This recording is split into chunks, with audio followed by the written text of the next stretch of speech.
யுத்தம் மக்களை அவர்களின் சொந்த நிலங்களிலிருந்து பெயரச் செய்து மாபெரும் இடருக்கு உள்ளாக்கியது. யுத்தம் முடிவடைந்து 6 ஆண்டுகள் கடந்தும் தமது சொந்த நிலத்துக்கு திரும்பாத பல குடும்பங்கள் உள்ளன. சொந்த மண்ணுக்கு திரும்புவோம் என்ற நம்பிக்கையில் யாழ் சபாபதி பிள்ளை முகாம் மக்கள் வாழ்கின்றனர்.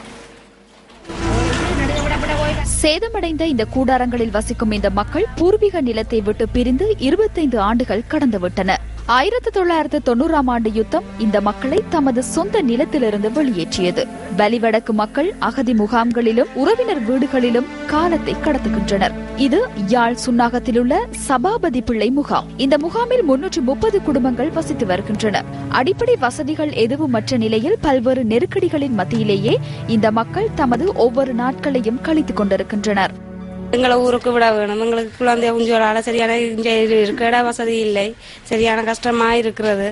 எங்களுக்கு நாங்கள் போய் சொந்த இடங்கள்ல இருந்து வாழத்தான் எங்களுக்கு ஆசை. பிள்ளைகளை முகாம் பிள்ளையாண்டு ஸ்கூல்ல தள்ளி வைக்கிறாங்க. அதோட பிள்ளையாண்ட எதிர்காலம் பூ நடிக்குது. இனி எங்களோட வளர்ந்து வர பிள்ளைகளுக்கு திருமணம் செய்யலாது. அப்படி நிறைய பிரச்சனைகளை நாங்கள் எதிர்நோக்கி இவ்வளவு நாளும் வாழ்ந்த நாங்கள்.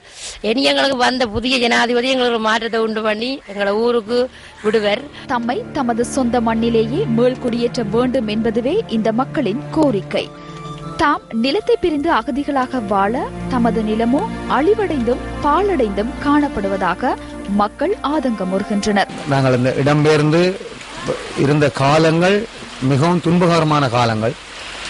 ஆனால் இனி எங்களுக்கு அந்த அப்படியான ஒரு துன்பமான வாழ்க்கை கிடைக்கக்கூடாது.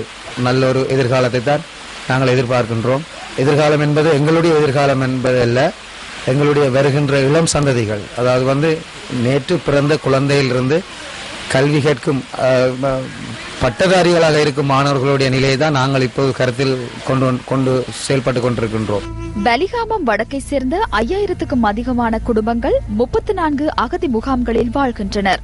விரைவில் தமது ஊருக்கு திரும்பவும் நிம்மதியான வாழ்வை பெறவும் நடவடிக்கை எடுக்க வேண்டும் என்று கோரிக்கை விடுக்கின்றனர் யாழ் சபாபதி பிள்ளை முகாம் மக்கள்.